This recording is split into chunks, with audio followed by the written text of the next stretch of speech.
7장 1절에서 6절 함께 보겠습니다. 마태복음 7장 1절에서 6절. 제가 먼저 읽고 교독해서 함께 읽겠습니다. 비판을 받지 아니하려거든 비판하지 말라.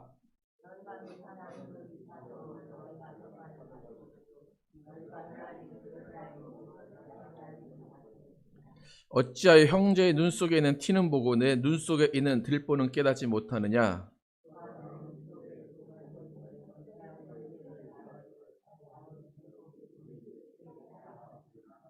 외식하는 자여, 먼저 내 눈 속에서 들보를 빼어라. 그 후에야 밝히 보고 형제의 눈 속에서 티를 빼리라. 같이 읽겠습니다.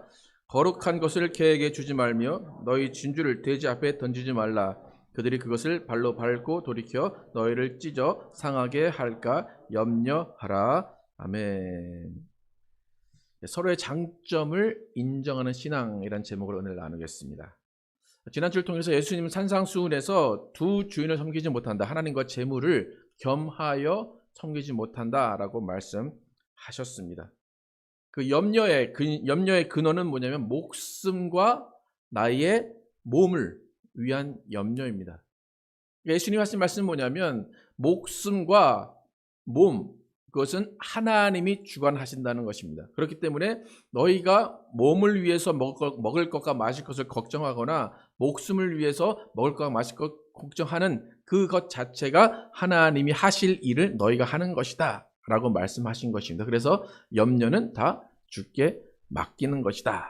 그래서 먼저 그의 나라와 그의 의를 구하는 것이 우리의 삶이다. 그렇게 말씀하셨습니다. 그리고 만약에 내가 염려할 것이 정말 없다라고 한다면 염려하게 하지 않으신 하나님께 감사하며 지금 염려할 수밖에 없는 사람들을 도와주고 그들에게 긍휼을 베푸는 것이 우리의 삶이라고 나눴습니다.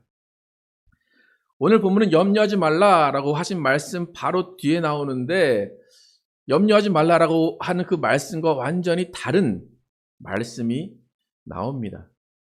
그러니까 이 전의 말씀과 이 말씀이 조금 많은 그런 어떤 갭이 있는데 예수님께서 왜 이렇게 말씀하시는 확실히는 모르겠지만 예수님께서 정말로 강조하시고 싶은 말씀이 아니었나라는 생각이 듭니다. 오늘 본문의 가장 중요한 주제는 비판하지 말라는 것입니다. 판단하지 말라는 것입니다. 그러니까 네가 다른 사람을 판단하지도 말고 사실 내가 나를 판단하지도 말라라는 의미가 됩니다. 그럼 비판과 비슷한 말로 비난이라는 것이 있습니다. 비난은 사전적인 의미를 보면 남의 잘못이나 결점을 책잡아서 나쁘게 말하는 겁니다.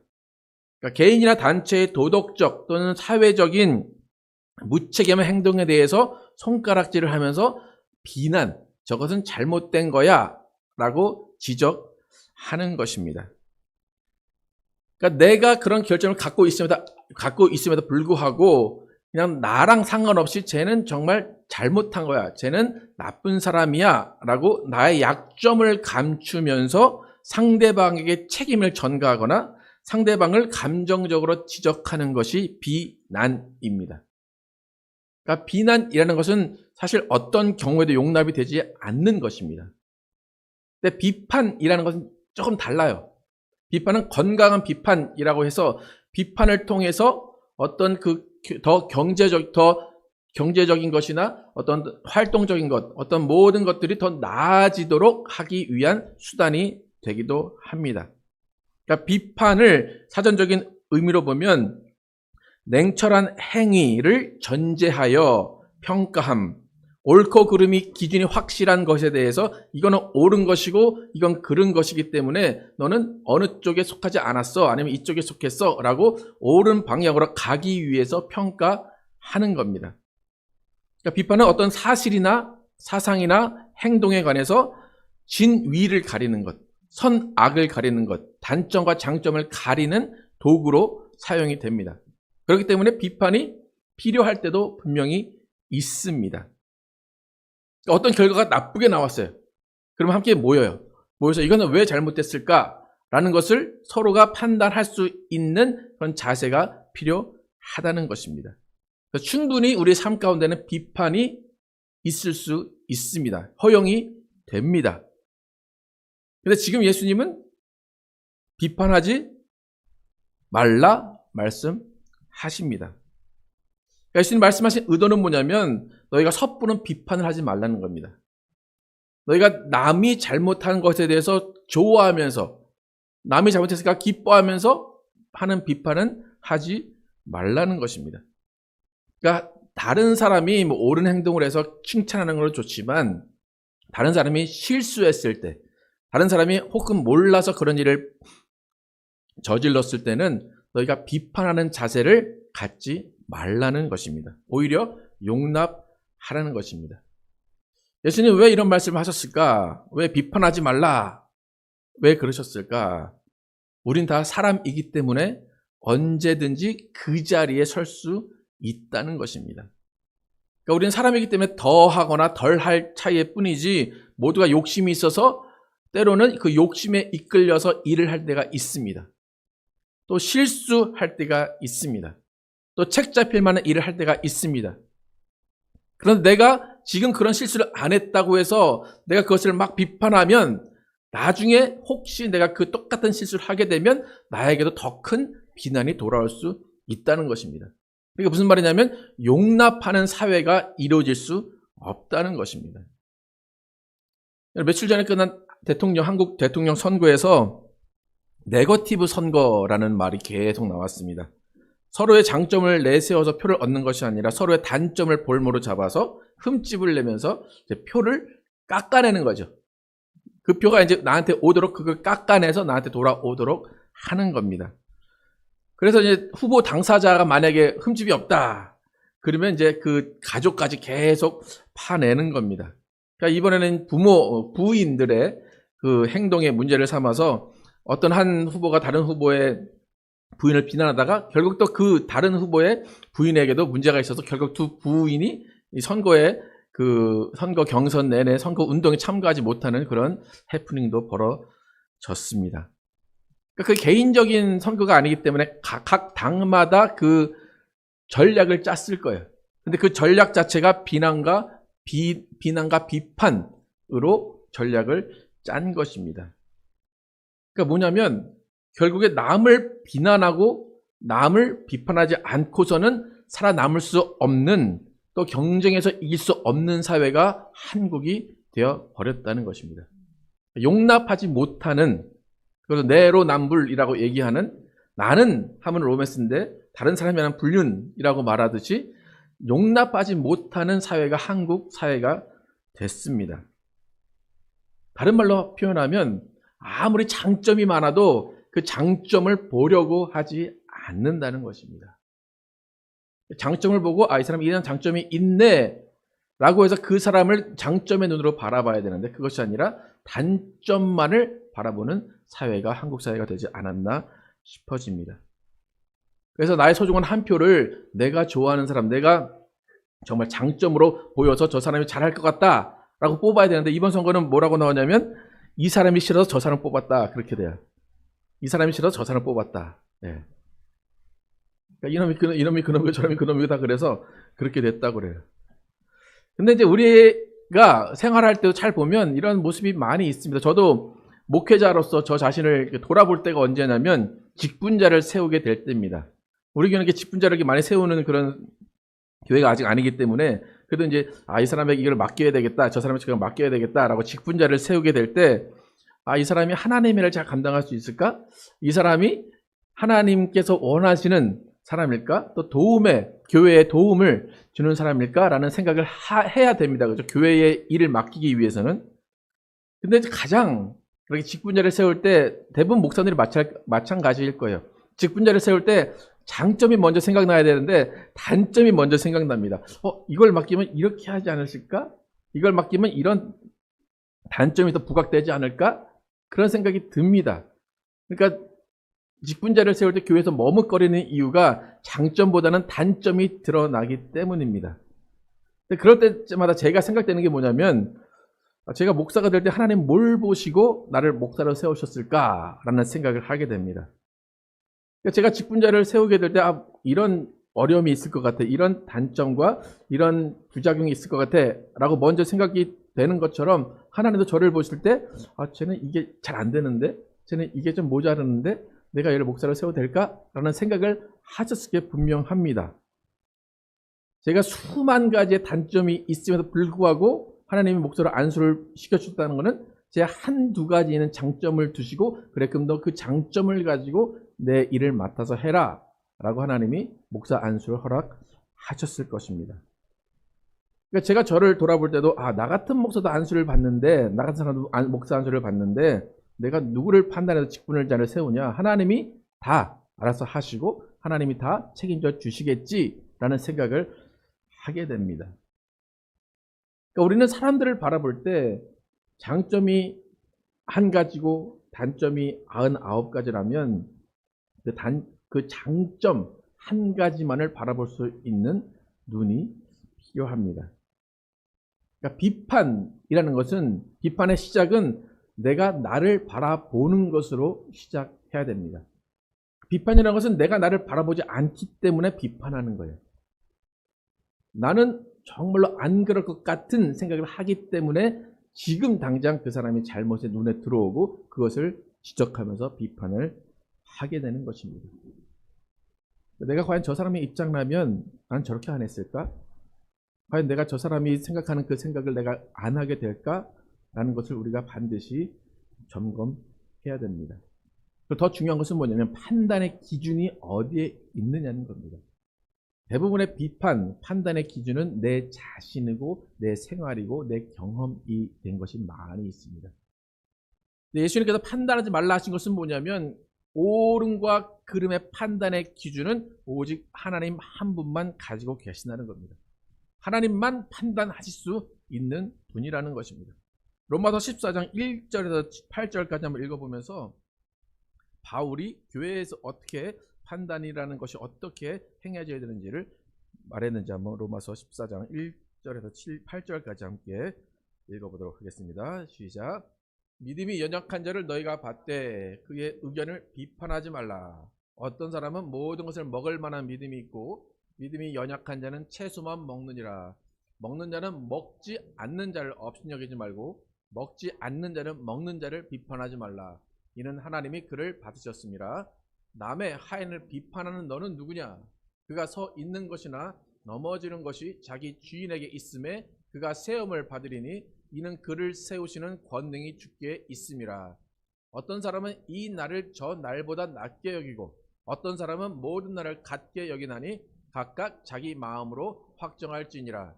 나를 중히 여기는 자도 주를 위하여 중히 여기고 먹는 자도 주를 위하여 먹으니 이는 하나님께 감사하며 먹지 않는 자도 주를 위하여 먹지 아니하며 하나님께 감사하느니라. 우리 중에 누구든지 자기를 위하여 사는 자가 없고 자기를 위하여 죽는 자도 없도다. 우리가 살아도 주를 위하여 살고 죽어도 주를 위하여 죽나니 그러므로 사나 죽으나 우리가 주의 것이로다. 사회나 다 어디나 마찬가지지만 교회에서도 말씀을 들어도 듣는 사람의 입장에서 듣게 됩니다. 해석하는 사람의 입장에서 해석이 됩니다. 그렇게 되면 믿음의 분량도 다양할 수밖에 없습니다. 하나님은 우리 각 사람들에게 기대하는 바가 있을 거예요. 그런데 하나님은 그 기대치가 다 다르다는 겁니다.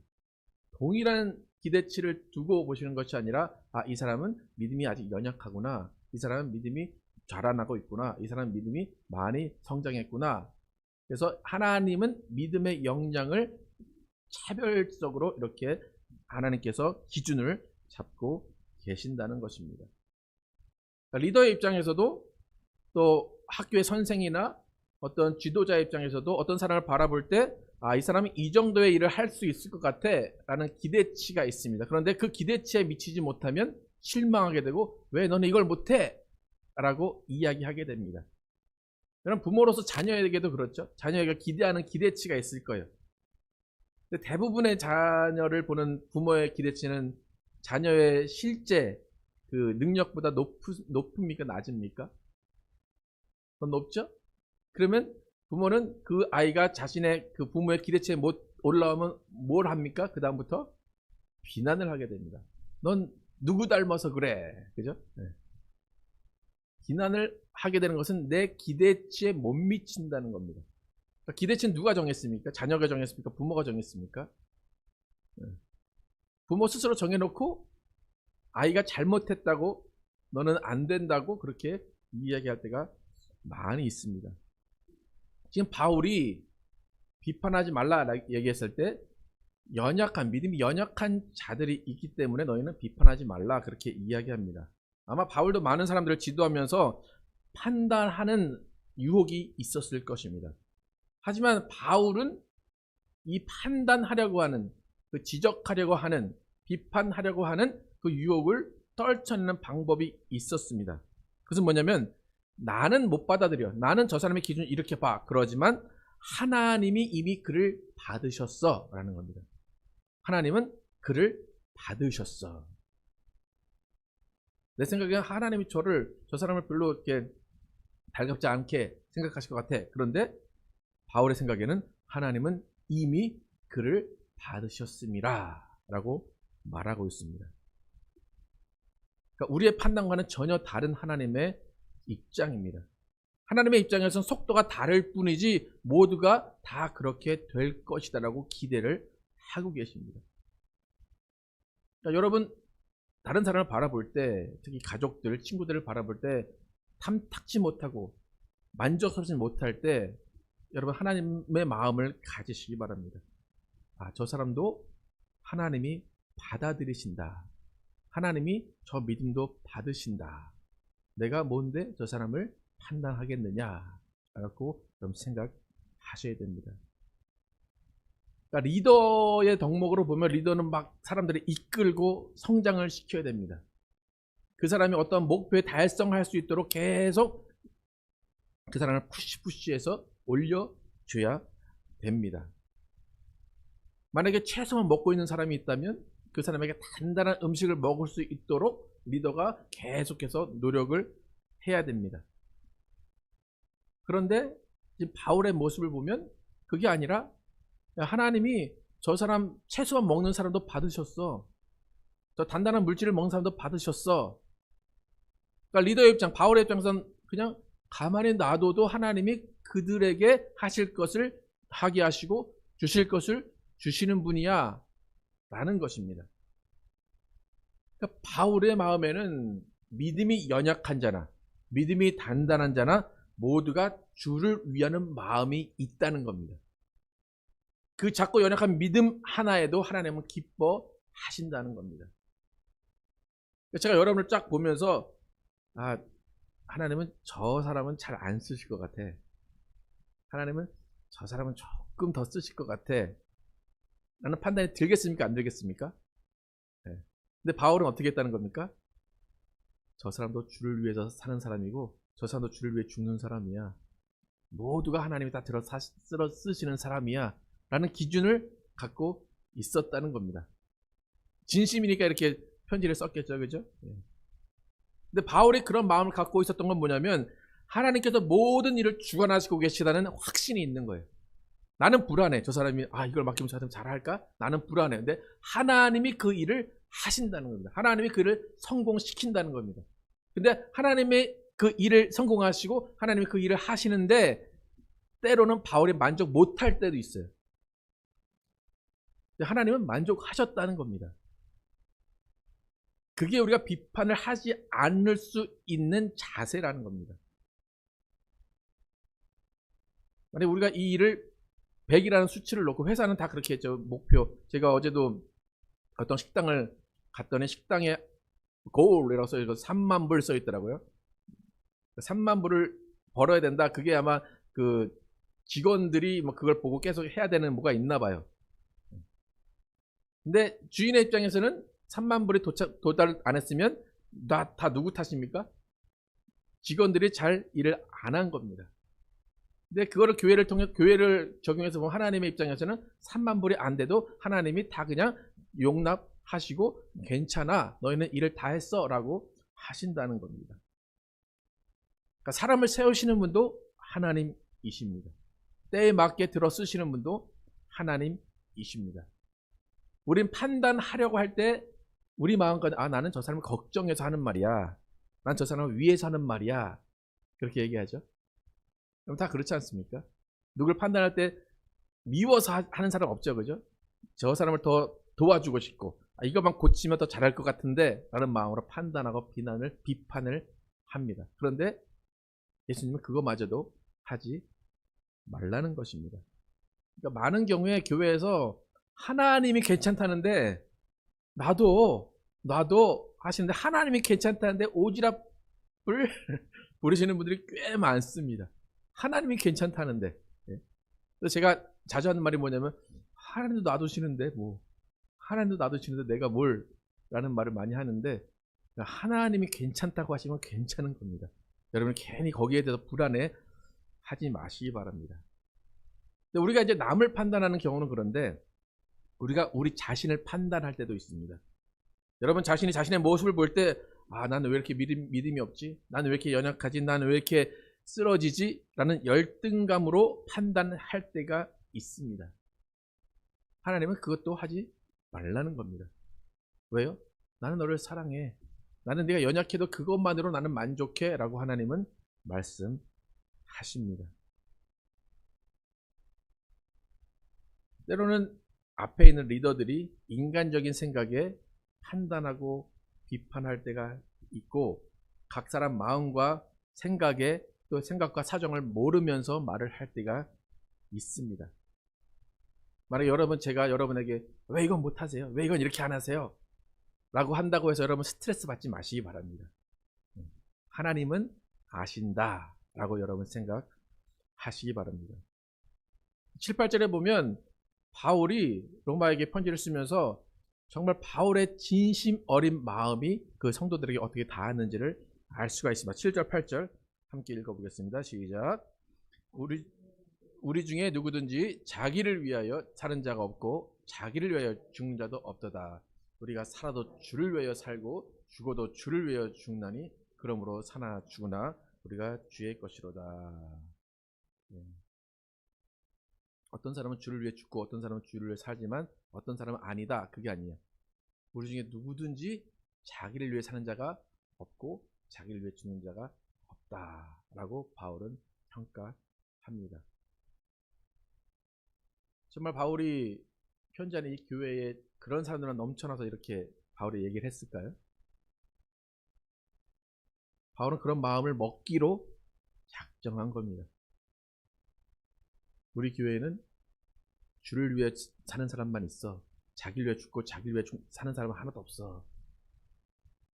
그럼 제가 여러분을 바라볼 때 어떤 마음이겠습니까? 이런 마음이겠습니까? 그런 것처럼 보입니까? 그럼 제가 여러분 비판 잘 안 하지 않습니까? 네. 모르겠어요. 속으로 할 수 있는데 네. 그냥 저는 다 잘하고 있다고 생각을 합니다. 여러분 1년 내내 교회 한 번도 안 오다가 딱 한 번 오시는 분이 있습니다. 그럼 이 분을 교인으로 여겨야 됩니까? 교인으로 여기지 말아야 됩니까? 어떻습니까? 1년에 52주라고 그래요. 51주는 내내 빠지다가 한 주 딱 교회 옵니다. 이분 교인입니까? 아닙니까? 뭐가 중요한디? 51주 빠진 게 중요합니까? 한 주 참석한 게 중요합니까? 세상 기준과 전혀 다른 것이 우리의 기준입니다. 그게 뭐냐면 하나님의 기준이라는 것입니다. 예수님 목자의 비유를 두셨어요. 99마리의 양을 놔두고 한 마리의 양을 찾으러 간 목자. 그 목자의 입장에서 보면 목자가 되게 훌륭하죠, 그죠?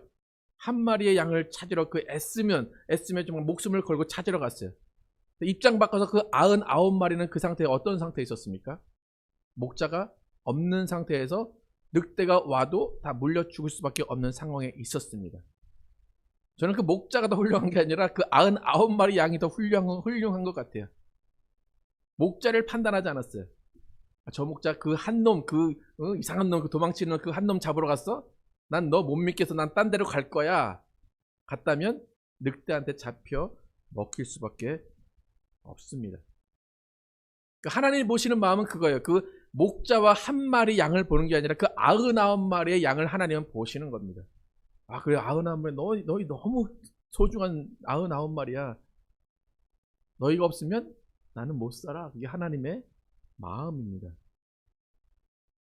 제가 여러분을 바라보는 마음은 정말 잘하고 계시다는 겁니다.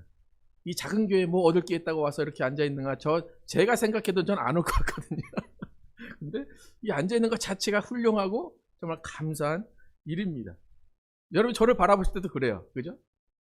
대견하지 않습니까? 아, 저 작은 교회 목사 저거 뭐야? 그게 아니라 저는 좀 한국 교회 도움도 하나도 받지 않고 미국 교회 목사님들과 영어를 잘하는 것도 아닌데 미국 목사님들과 함께 교제하면서 이렇게 끌고 있다는 것 자체, 여러분 저를 그렇게 보시면 감사하겠습니다. 저희 교회 오시는 분들이 자주 듣는 소리가 뭐냐면, 아, 왜 10년이 돼 교회도 없어요? 왜 이렇게 하세요? 왜 저렇게 하세요? 그런 분들은 다음 주에 안 와요. 네. 왜? 판단하고 나서 그 다음에 안 온다는 겁니다. 그 판단의 기준은 뭡니까? 자신의 경험과 자신의 생각이라는 겁니다. 하나님은 어떻게 생각하실까? 저는 그거를 바라봐야 됩니다. 여러분 서로를 인정하는 신앙을 가지시기 바랍니다. 하나님이 언제 어떻게 쓰실지 모르는 겁니다. 여러분 오늘 본문 마지막에 예수님이 뜬금없이 이상한 말을 하십니다. 오늘 본문 마태복음 7장 6절 함께 한번 읽어보겠습니다. 시작. 거룩한 것을 개에게 주지 말며 너희 진주를 돼지 앞에 던지지 말라. 그들이 그것을 발로 밟고 돌이켜 너희를 찢어 상하니까 염려하라. 비판하지 말라 그러면서 너희 서로 비판하지 마, 하지마 하는데 갑자기 6절에서 개와 돼지에게 귀중한 걸 던지 마라. 이게 참 난해한 구절입니다. 왜 갑자기 그 말씀을 하셨을까? 여러분 예수님이 산상수훈을 말씀하신 것은 천국에 대한 말씀입니다. 천국.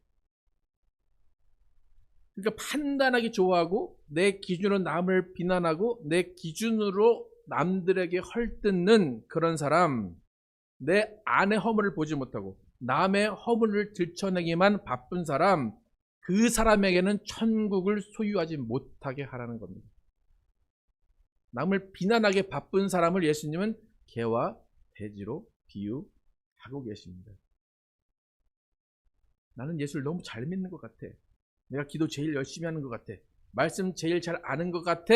라는 생각이 들어서 남을 판단하기 시작하면 지금 마태복음 7장 6절의 말씀이 나에게 적용이 되고 있는 것입니다. 그런 사람에게는 거룩한 것을 주지 말라라고 합니다.